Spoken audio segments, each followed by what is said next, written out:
دعوات al elsine في شهر رمضان.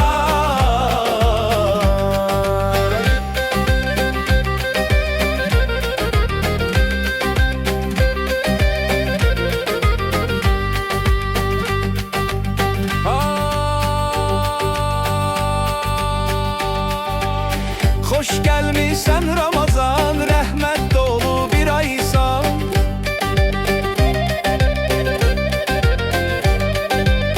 Günahlıları yuyan nur, kalplerdeki inansan.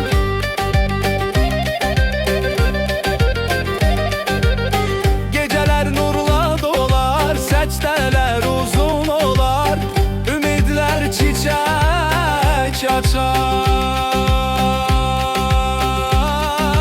Ramazan ayımızda gönüller yumuşalar, nifret keder yok olar, kalp Allah'a yol tapar. Ramazan ayımızda merhaban ya Ramazan, şehrun memnun bir rahme, nurun yeksiluz zunub ve temnehul imana lil kulub, temteliyul leyali nuren ve tatulus sekstat